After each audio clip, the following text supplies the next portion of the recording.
Well, good afternoon or good morning, everyone. It is now 11:01, so thank you very much for joining us this morning. Hopefully your snow is melting as quickly as mine. I'm ready for spring. Today we have another webinar designed to help our small businesses overcome the impact of what COVID-19 is doing to our economy. This morning, very grateful to have again Moraima Gutierrez from the SBA joining us, Shelley Kohler from the Small Business Development Center, and Joshua Hawks-Lads from Pullman and Comley. Like our previous webinars, we have the ability for you to submit questions that we'll try to answer at the end of the presentation. Potentially at the bottom or top of your screen, if you move your mouse down, you'll see a bar to be able to chat. Just click that button, submit your question. We have folks who will be curating those questions and then giving them to our panelists after the presentations. Again, we will host this until 12 noon. After that, we will place a recording of this on our website, preparedhartford.com, www.preparedhartford.com. Just as a quick update from what we're seeing at the Alliance, we've been monitoring different news outlets and different economists who are looking at the economy to try to give us some guidance as to what we can expect.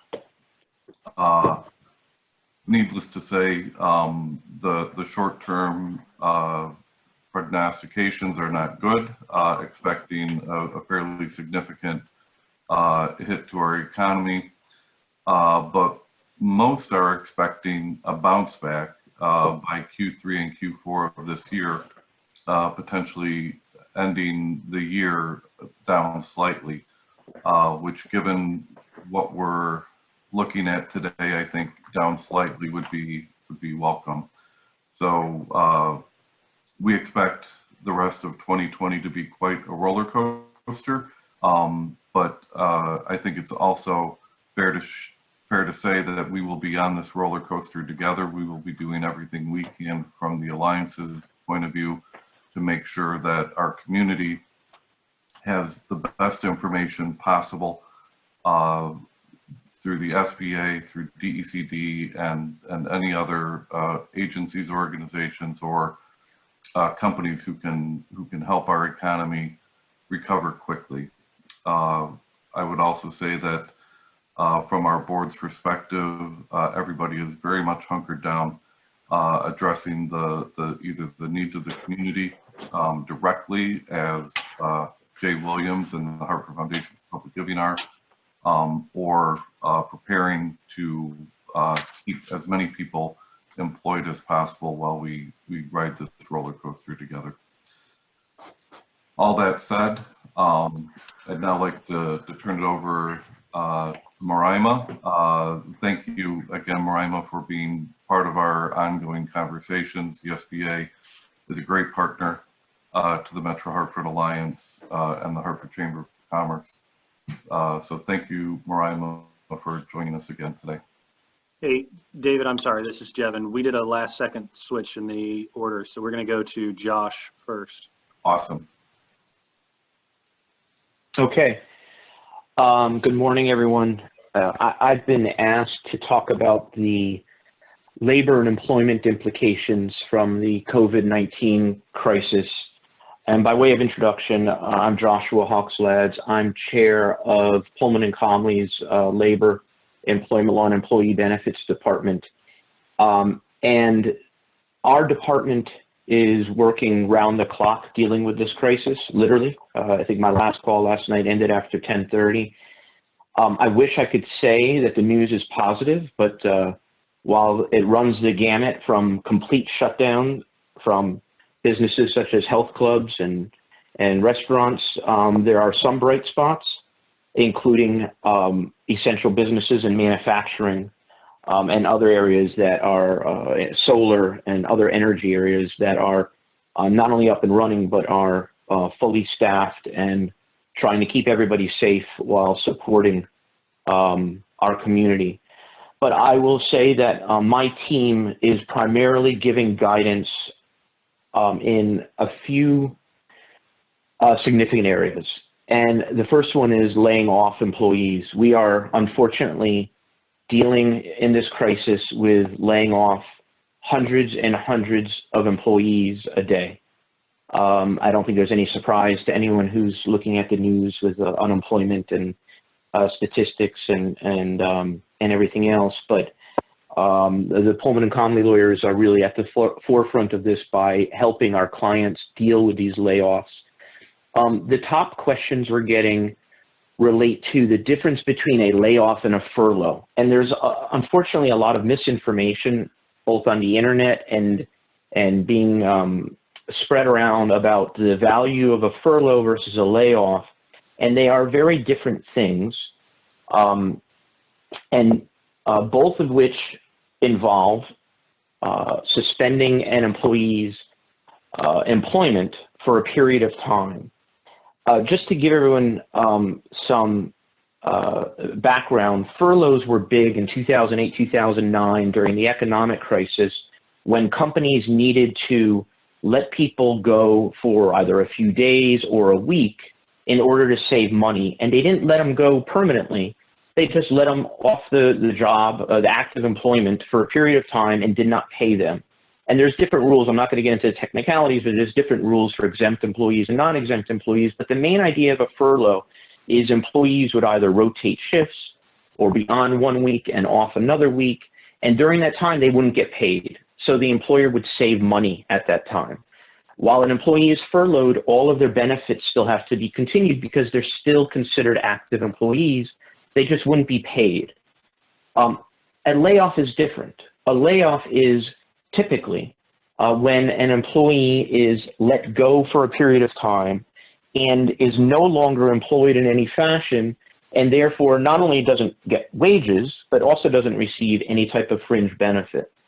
So a furlough is a very good resolution when you know how long a person is going to be out of work for and when you can plan for it. In fact, I have some clients that are furloughing now, and it's because they're rotating shifts or they're having some skeleton crews, and they can furlough some people and bring them back in a week or so. The majority of my clients, however, are laying off employees because they have no idea how long this crisis is going to last. And what that means is that the employees are severed. They're completely severed from the company, from employment, and they are no longer paid wages, but also no longer receiving any benefits. That kicks in a bunch of other issues, including COBRA, the requirement to continue health benefits, allow the employee to continue health benefits through the federal statute that enables them to do that. But then, of course, the employee has to be able to pay for the COBRA continuation. Some employers are helping in that regard. Others cannot afford to. So the COBRA issue is important. And then, of course, unemployment is an important issue that comes up. Can an employee get unemployment when they're laid off? Of course. Can an employee get unemployment when they're furloughed? Yes. If they're not working and not able to work or look for work, they are generally eligible for unemployment. The problem with unemployment is often it does not cover the employee's wages that they just lost, especially for high earning employees, because unemployment currently is capped at approximately, I believe is around 649, somewhere in the 600s per week for employees. And of course, that's the maximum. If an employee makes a little amount of money each week, then the unemployment rate is going to be much lower than that. So there are significant issues for employees regarding continued health coverage, wages. And one of the changes, the significant changes to the law that will be coming into play on April 1 is the federal statute, the federal bill that was signed into law last week called the Family First Coronavirus Response Act. I think I got that right. I'm going by memory now. Which, as of April 1, provides for some significant benefits to employees who are affected by the coronavirus crisis, primarily in 4 instances. And that's when the employee, and this is before they've been laid off, obviously, has to quarantine themselves or are exposed to the virus and actually obtain a diagnosis of COVID-19, or have to care for a family member, or have to care for a minor child whose school or daycare has closed. So on April 1, if an employee is not laid off, they will be entitled to benefits that the federal government has now mandated. And those benefits consist, and there's a lot to this law. I don't have time to go through the whole law, but our Pullman and Comley's blog pages have all of these new laws and guidance posted on our COVID-19 response page and our Working Together blog page. So you can look at our analysis yourself at the pollcom.com. But these employees who are not laid off but are eligible for these benefits will receive some help through employers, and the employers in turn will be receiving some help in payroll tax credits and other tax credits. But if the employees are laid off before that date, then they will not be receiving that assistance, because that law is only effective April 1, which is a week or so away from now. So those are the issues that are really facing my clients, whether to furlough, whether to lay off, what happens with the employee in either instance, what are the unemployment ramifications, what are the COBRA ramifications, what are the health insurance ramifications for terminated employees and also employees who are still on the payroll through a furlough.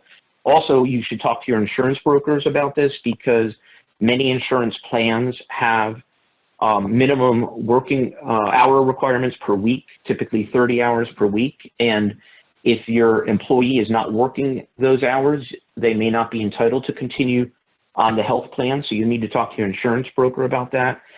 You need to talk to your benefit plan expert, whether it's a lawyer or a consultant, because many of my clients cannot afford the 401k match that has been provided up till now, and there is a plan in place that says they must match. So without modifying that plan, employers may still be required to make that match to a 401k plan.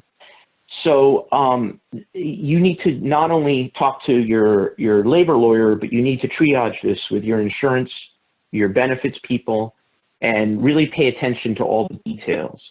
And then lastly, we're dealing with COVID emergency issues where companies are exposed to employees who are coming to work sick or have come to work sick.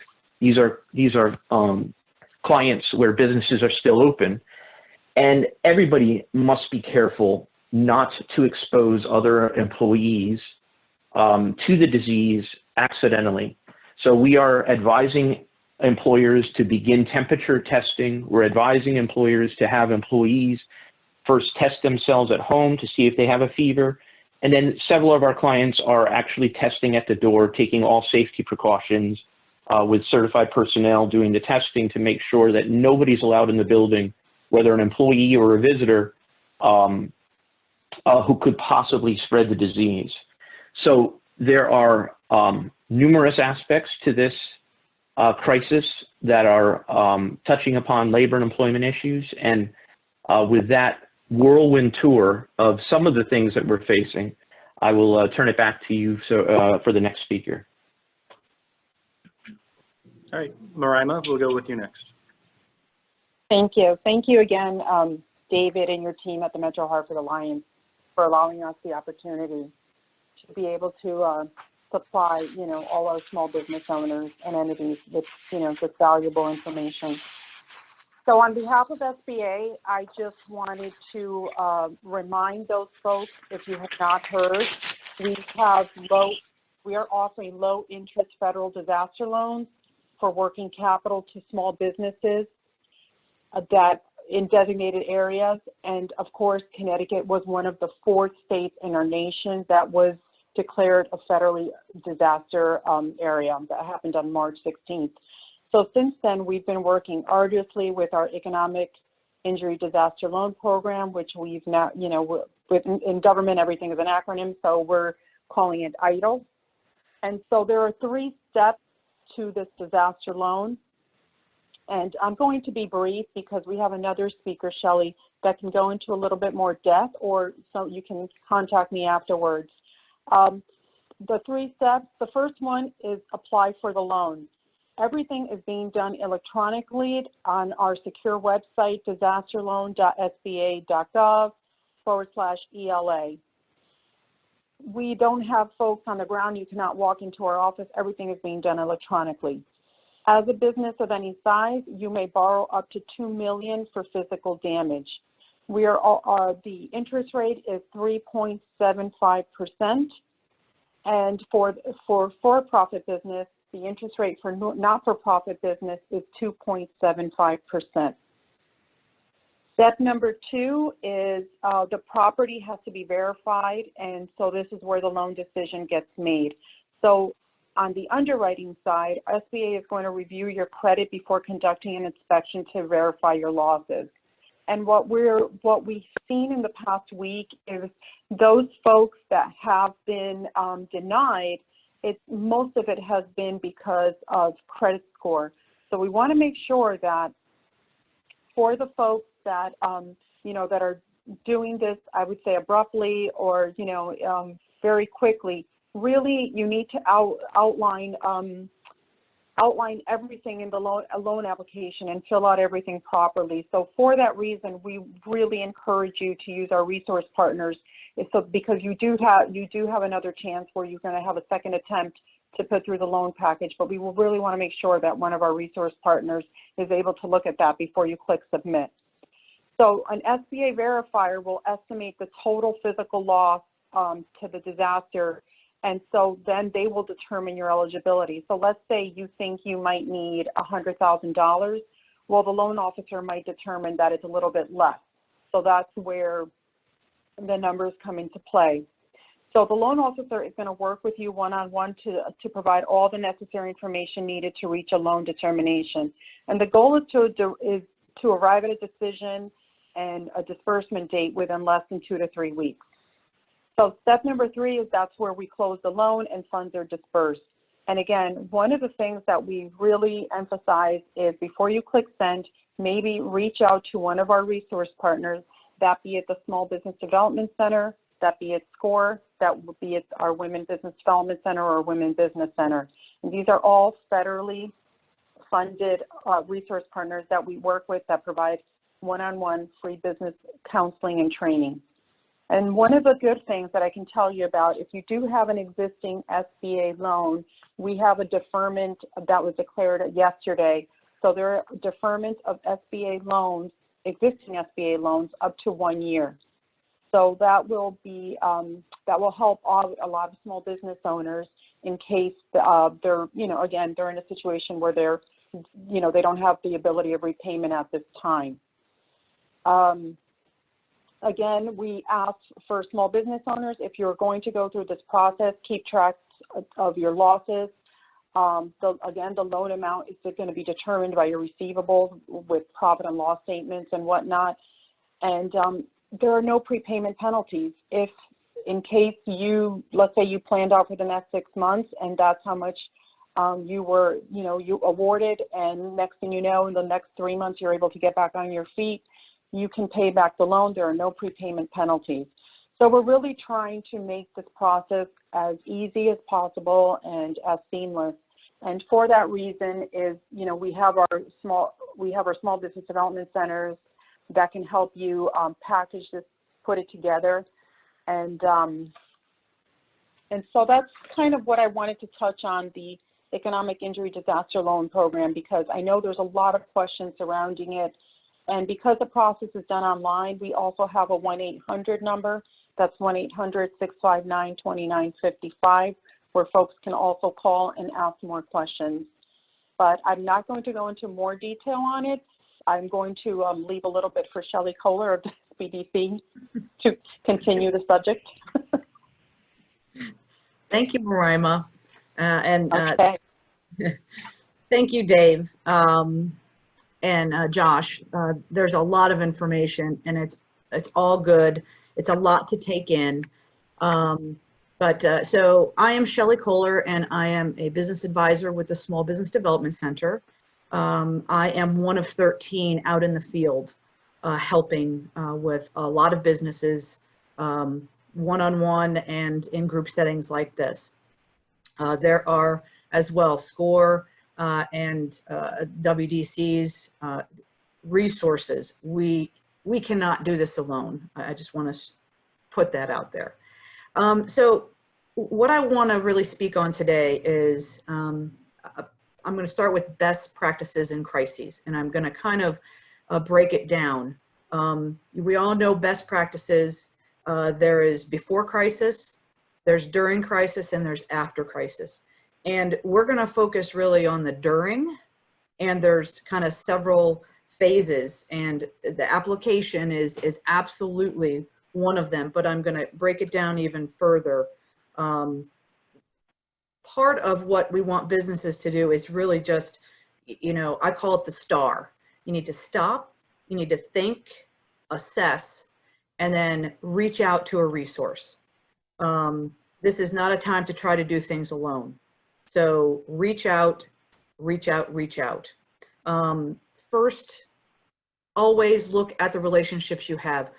Call your bank first out of the gate. Can they help you? In kind of an immediate situations like this, to fill the gap, see if they can help.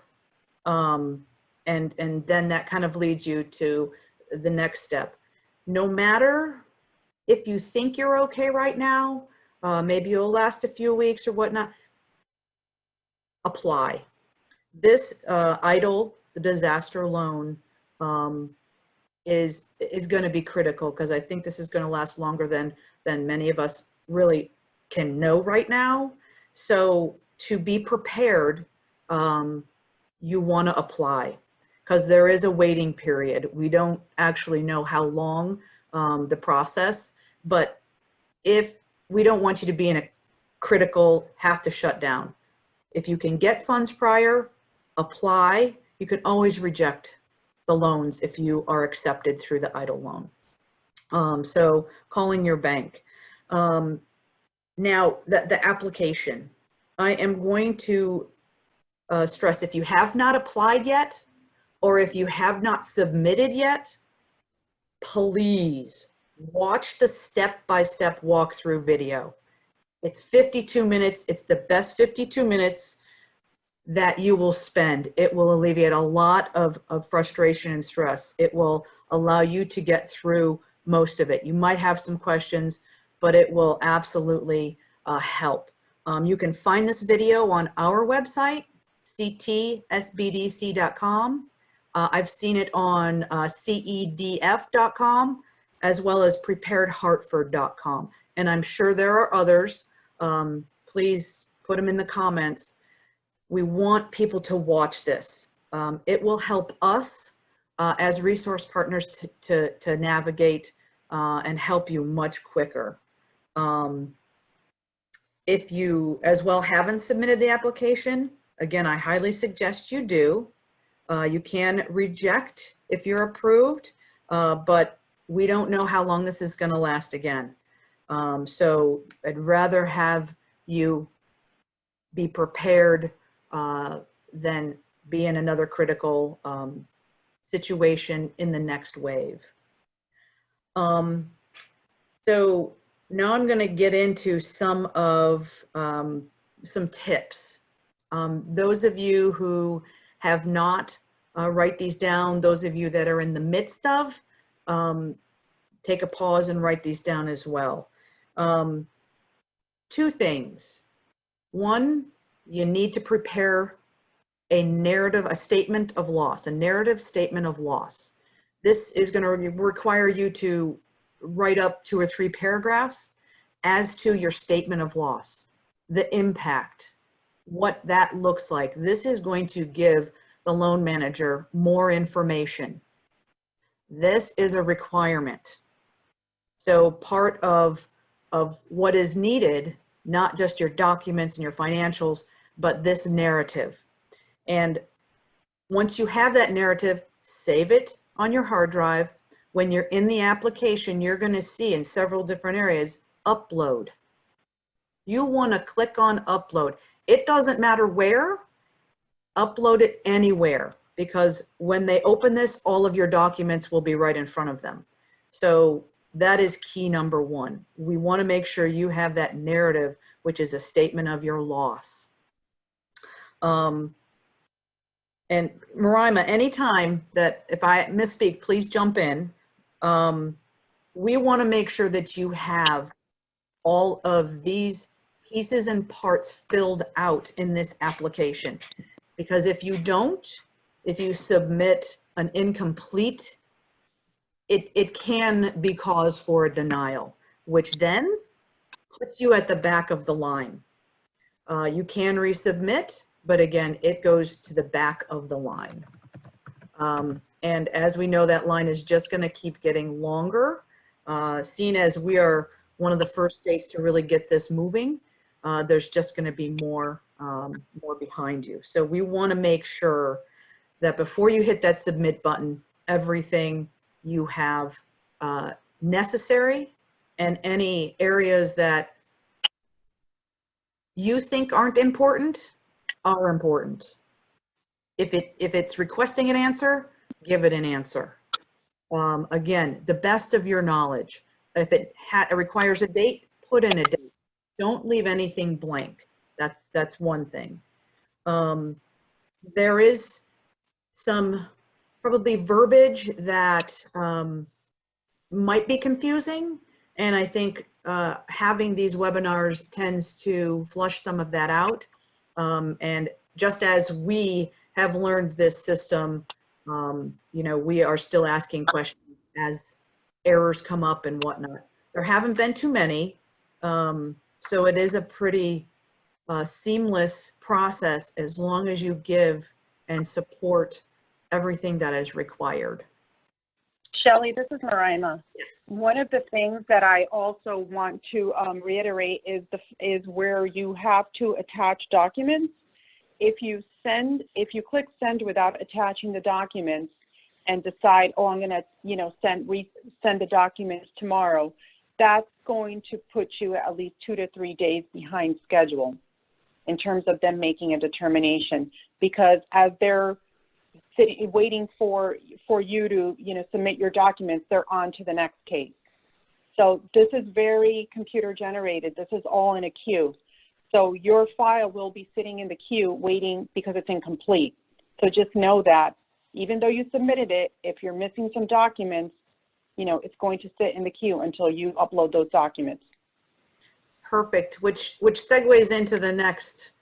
In the queue, how they're going to communicate with you is via the message center. So if you have submitted your application, you should have gotten a email confirmation. But, and Marima, correct me if I'm wrong, how they're going to communicate with you is really through that message center that's in the portal.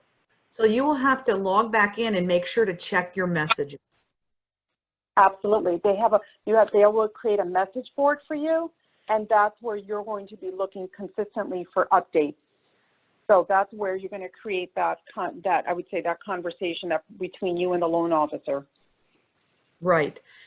So don't be expecting an email, but check into that message center by logging back in frequently. Because if they need something, you want to make sure to get it to them. As Marima said, it might put you behind 2 or 3 days, but I have heard, this is what I've heard, that if you don't respond within 7 days, it gets kicked out of the queue. We don't want that because then, again, you have to start all over. So those are some really the major tips that we have seen. My team, our team, my colleagues, 13 of us, even our associate director is going to hop in. We are walking through businesses and making sure that they do have the required documents and submitting, navigating anything that they may have inadvertently clicked improperly. So please reach out to the resources. I can't stress enough, this is not a time to do things alone. Use your relationships. Again, Metro Hartford Alliance, the SBA, their website is fabulous. Our website has great information as well. The WDCs, SCORE, Chambers, anyone that might have information for you or that can put you in touch with a resource member. We're in this together, and we will absolutely come out of this together. Now, once you have applied, this is where we really want to dive into partnering and resources and really figuring out what's next. What do we do now? We have time. We're waiting to hear if we get the money. You know, the things that Josh was talking about, these are things that now need to be addressed. You've submitted your application. You've got some time. Now is the time to get in touch with an advisor if you haven't already. You know, get in touch with Josh. Find out about your labor and employment, things that you need to do. DOL, what are the programs? You need to stay in touch. You know, get on some newsletters. Really, absolutely educate yourself. We are touching everybody that reaches out. It's hard to reach out to everybody. So really, please grab onto us and we will help you. The now what is kind of one of the last phases during the crisis. It's really creating a plan B, what's next, and taking a look at every aspect of your business. And I will say that is what the SBDC and other resource partners do on a daily basis. We help businesses all the time do this. So in that particular scenario, you need to partner up with somebody. Let them help you figure out how to pivot, communication, go online. What is next for your particular business so that when it is time to reopen and you are prepared, you are ready. So I can't thank enough of our resource partners, because this has been not without its issues, but a relatively progressive way to help a lot of people. But again, I can't stress enough, please reach out to your resources. And again, stop, think, assess, and then reach out. And we can help you do that too, but you got to reach out to us. Josh, I just want to point out, I can't thank you enough for really your guidance in the labor and employment issues. It's something that, you know, we have not been able to address. We have been obviously dealing with the application and really helping people on the front. And this is kind of the next thing that they really need to think of if they haven't already. So thank you so much. I appreciate that comment. You know, I think it's important for all of us to keep in mind that these are really unprecedented times. None of us have experienced a crisis like this. We're all sort of not only in it together, but learning together. And people are going to make some mistakes. People are going to say some things that maybe are regrettable, but I think everybody is on the same page in trying to move forward and get out of this crisis in one piece, and then or at least put those pieces together. But you mentioned Department of Labor programs, and there was a question on the chat line about the shared work program. And I've received a lot of questions about the Department of Labor's shared work program, and I thought I should address it because it applies directly to furloughs and layoffs. And for those of you who don't know, the Connecticut Department of Labor has a program that if an employer reduces employees' wages between 10 and 60%, the employee can receive the percentage of unemployment benefits for those hours that are lost. So it is a partially employed employee who can receive unemployment comp benefits during that time. The problem with the plan, and this is through no fault of the DOL because no one knew how fast this crisis was going to be upon us, and nobody knew that this should be looked at 2 weeks ago or whatever.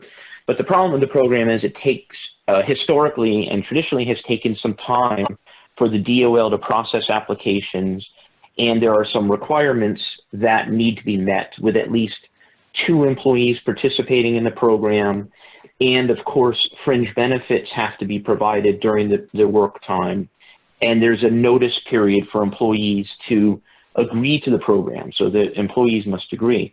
So those are the current DOL requirements, and the DOL has stated informally so far that they're going to relax some or all of those requirements, but we have not yet received a formal statement from the DOL that any of those requirements are currently being relaxed. So there's a few things to keep in mind about the shared work program. And incidentally, anybody who wants more information on it, if you just Google Connecticut shared work program, you'll get right to the DOL webpage, and all of these things that we're talking about will be there. And also my law firm will be posting a blog on this later today that explains the pros and cons of the shared work program. So you'll be able to look at our interpretation of the program. But the problem is a couple things. One, if you can't make payroll, you're not going to be able to keep these employees even 90 to 50% of the time. So obviously, if you can't afford the program, you can't afford the program. Secondly, you have to keep paying fringe benefits.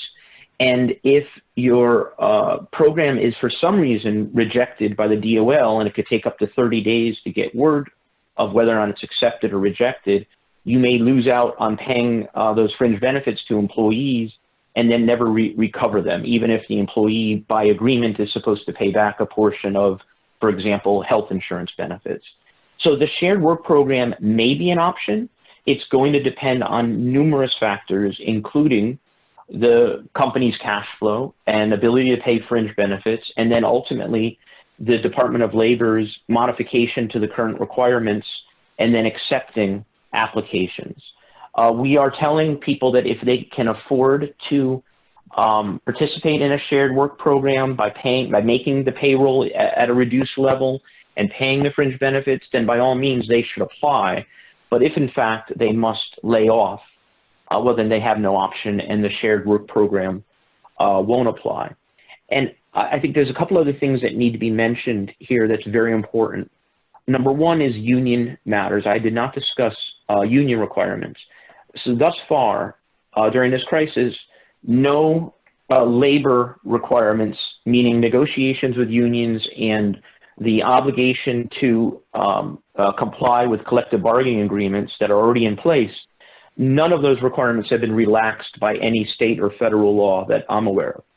So that means that employers who have unions will need to continue to comply with all collective bargaining agreements and may have to negotiate either on a mandatory basis or in a basis of what's called impact negotiations. You may have to negotiate with unions. And then there was one other question on the chat line that that touched on two areas. One was, can an employer simply cut an employee's pay to save on payroll and to save on the cash outlay? And the answer is, assuming there's no union, that all employees in Connecticut, unless they have a contract or some sort of an agreement, including a collective bargaining agreement, are at will. And that means that an employer can always change the terms and conditions of employment at will, but must provide notice to the employee of what those changes are. And that includes cutting pay, cutting hours. Many of my clients are turning jobs that are normally 40 hours a week into 20-hour-a-week jobs. So you have to give notice to the employee of what the change is and in writing.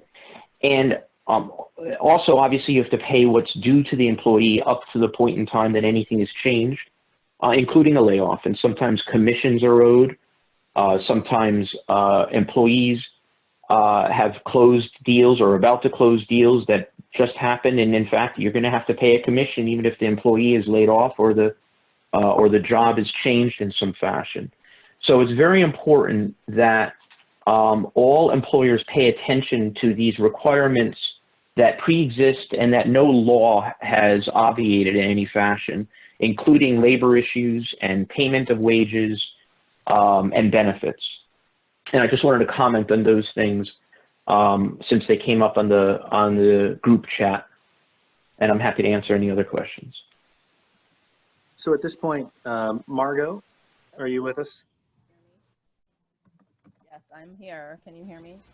Yes. So if you can take us through the questions. Great. Thank you. All right, great. So thank you for answering several of them already. So Trevor posed a question saying that his CPA said that normally business owners who are drawing a salary are not entitled to unemployment insurance benefits.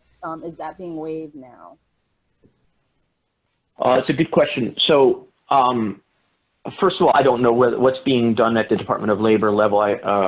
They're going to have to make announcements as they make changes to all the current regulations.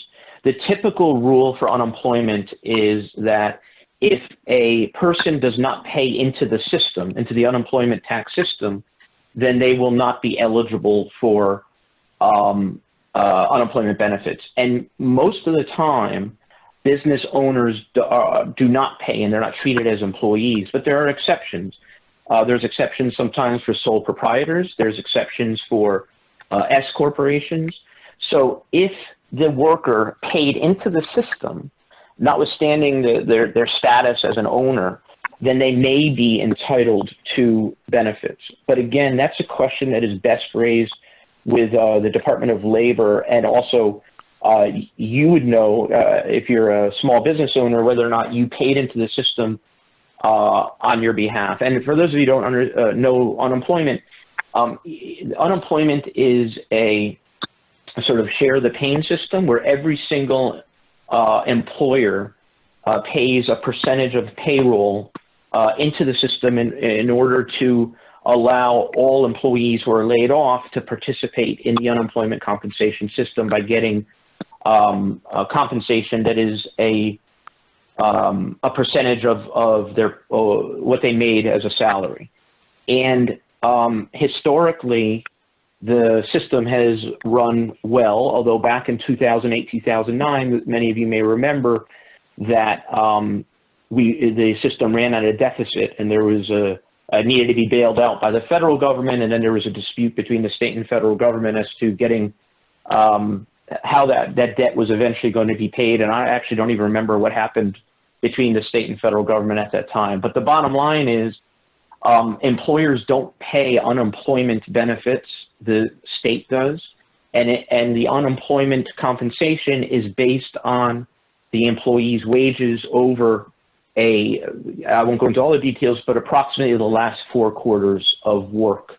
And there's a lot of other technicalities there, but that's the general rule.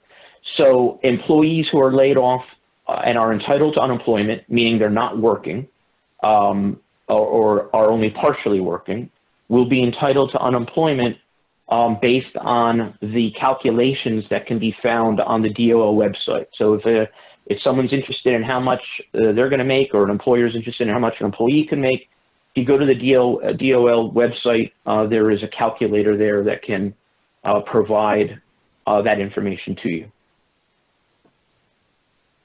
Great. We have received a few. Go ahead. Did you have more to say? Did I? No, I'm good. Okay, great. Before I jumped in. All right. So we have received a couple of questions asking if a business has access to credit elsewhere. Are they still able to apply for the loan, or do they need to exhaust that?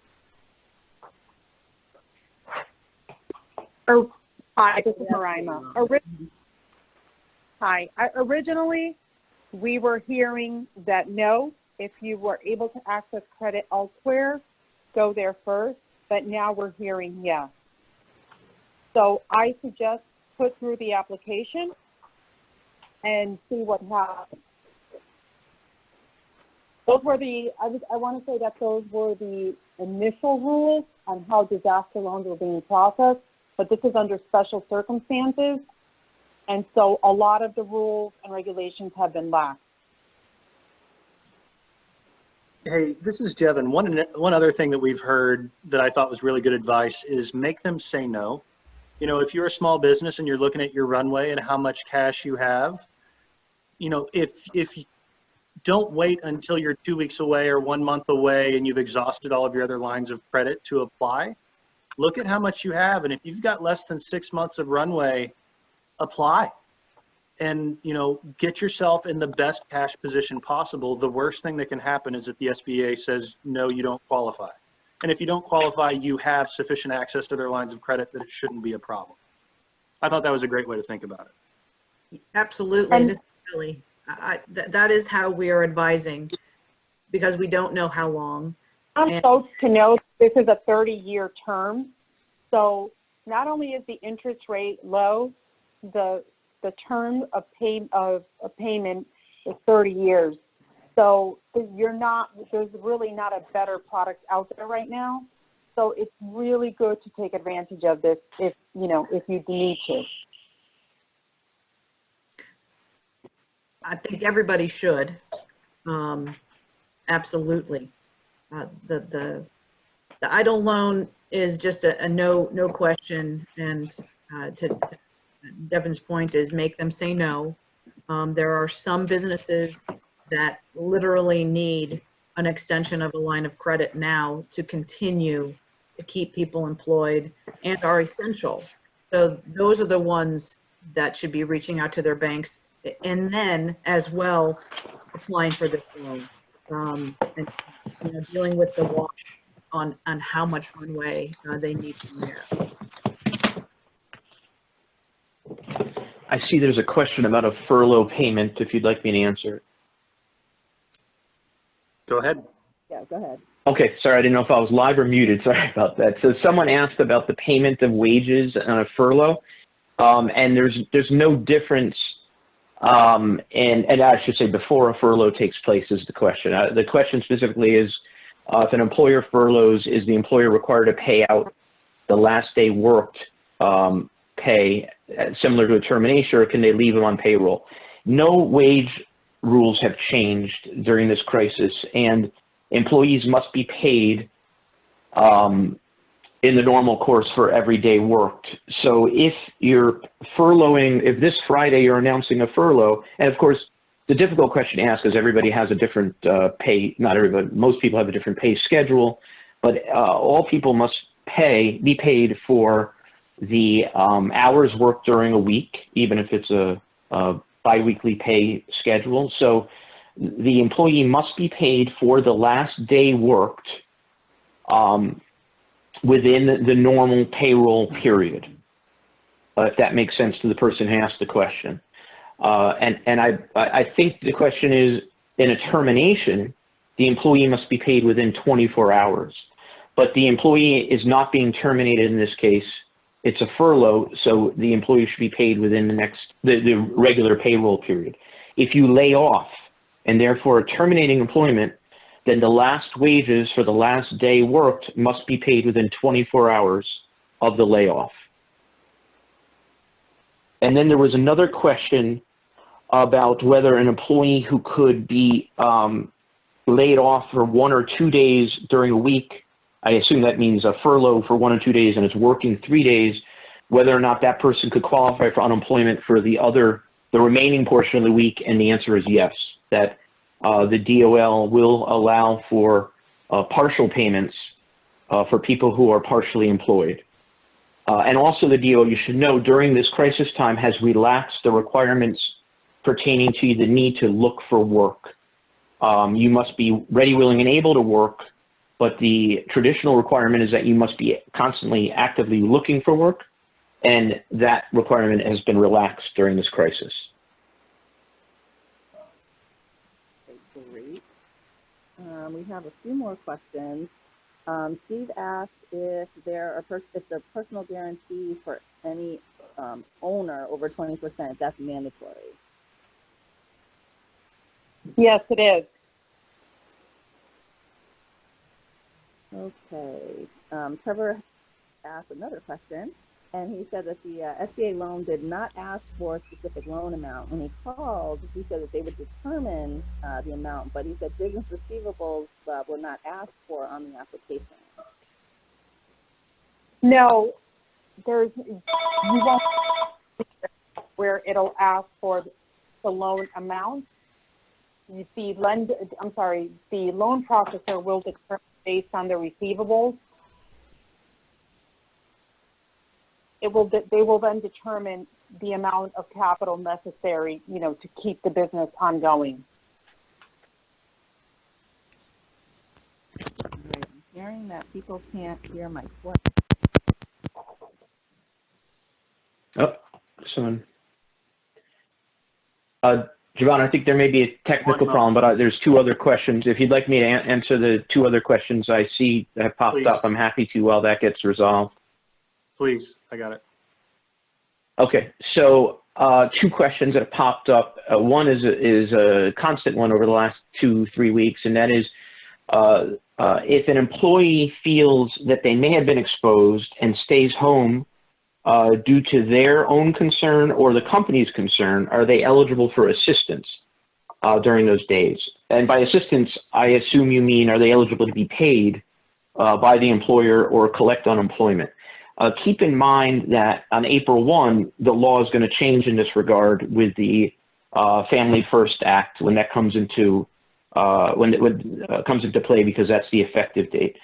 But I'm getting this question a lot because you have at least 3 different scenarios. You have an essential business that is up and running and needs employees to come in to do work, and the employee says, I'm not comfortable, I don't want to come to work, and the employee is not sick or not exposed to any sickness. That's a tough situation for both the employer and the employee, because the employer can require the employee to come in and say, we're an essential business, we are a military manufacturing facility, and we need to get our parts out so that our military contracts are fulfilled and the government can continue with its job in protecting us. And that employee may not be entitled to simply stay home without ramifications. It could be deemed a quit. It could be deemed a disciplinary matter. And that employee may not be eligible for any type of assistance or pay. On the other hand, if the employee is sick, certainly that employee should not be permitted to come to work and can use PTO or sick time or whatever assistance is available. So that's one scenario. The other scenario is the employer says, we want you to stay home because we're concerned about you having been exposed. When the employer makes the decision, then whatever rights that the employee has pursuant to the employer's personnel policies would come into play. And if the employer does not provide any PTO or sick time or whatever the benefit may be, then that employee would be entitled to unemployment because the employer is forcing the employee not to work. So there's a wide range of scenarios, and there is not, and I'm sure there's other scenarios that I'm not even discussing now. So there's no one-size-fits-all answer to that question. There are many different issues that are coming up depending on whether the business is an essential business, whether the business is what I'll call a partially essential business. I'll give you an example. We represent a lot of car dealerships, and car dealerships, as you may know, are essential as far as repairs and service are concerned, but the DECD guidance says that sales must be handled remotely. So car dealers are now partially employing people. There's certainly, their service department is up and running, but as far as sales, they're primarily having to deal with internet sales and remote sales and have to be very careful how they handle that. So we're guiding our car dealers through that and how to handle that type of thing. So there are many, many scenarios regarding keeping people at home, what rights they have to be paid, and each one has to be analyzed on a case-by-case basis and then responded to. And then there was a question about the specific process for furlough versus layoff. We are actively guiding our clients through this by providing them with written notices to provide. Layoffs may have to comply with the WARN Act for employers that have, that's a federal law regarding notice to employees of layoffs. If the layoff is for 6 months or more, then WARN Act kicks in, and we have no idea how long this is going to be, this crisis. And then the number of employees, there has to be at least 100 employees, and then there's a number of hours work requirement. There's a lot of details with WARN Act, but in general, we are advising clients to give specific written notice to employees of the layoff or the furlough, explaining exactly what's going on economically, why it's happening, and what the employee's rights are, either to be paid, to use PTO, which is going to be impacted on April 1st by the new law, and whether or not they're entitled to unemployment, and who to contact for unemployment, and also who to contact for more questions. So the notices we're providing to our clients are very detailed and specific and comply with all of the federal and state requirements.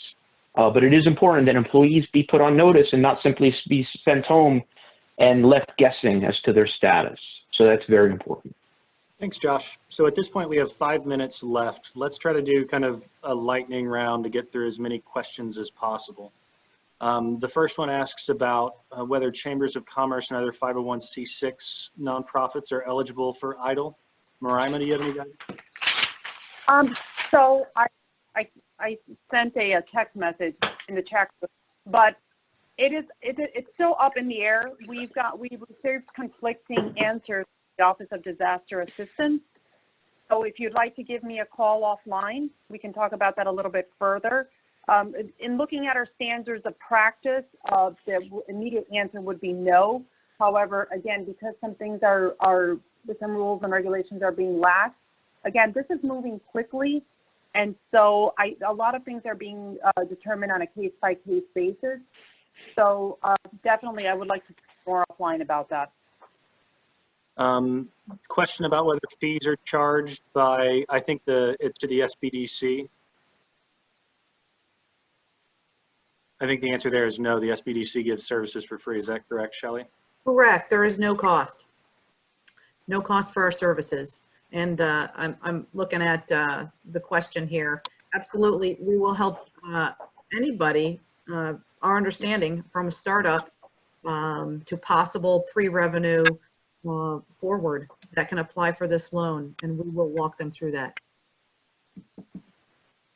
All right. Margot, do you see any other questions?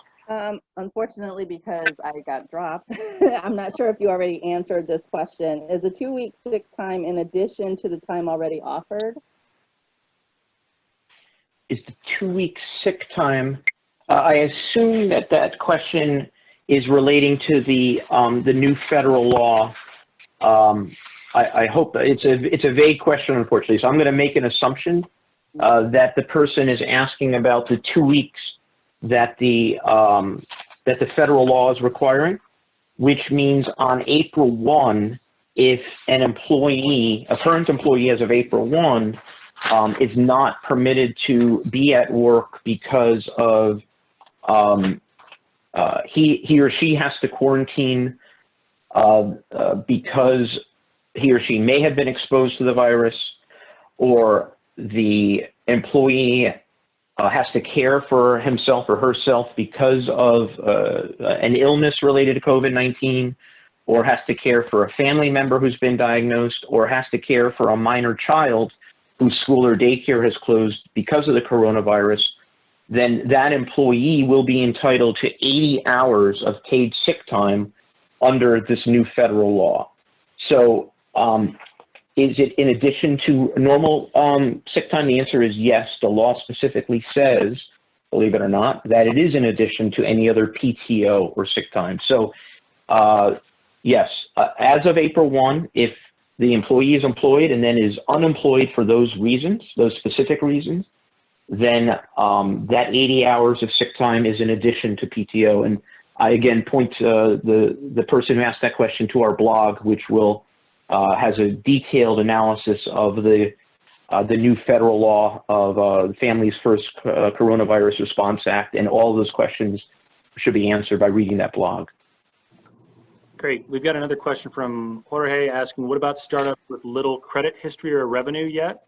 Though through whose market of potential clients have been virtually all but shut down by the crisis. And I think, Marima and Shelley, what I've heard is even if you're pre-revenue, apply and show as much kind of history of expenses as you can. Correct. Correct.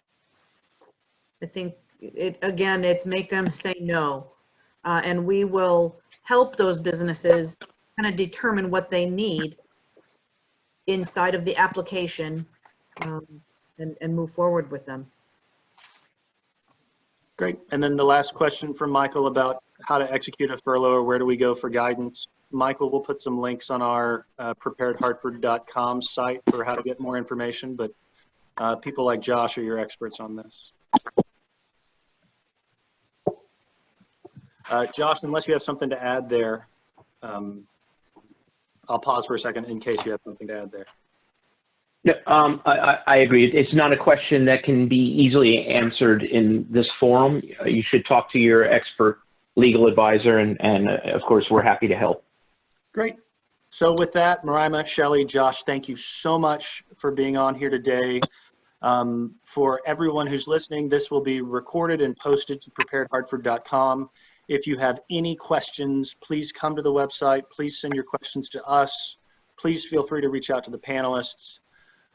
We are committed to trying to get this region through the crisis as strong as possible so that we bounce back as quickly as possible. Thank you very much and have a good day. Thank you. Thank you.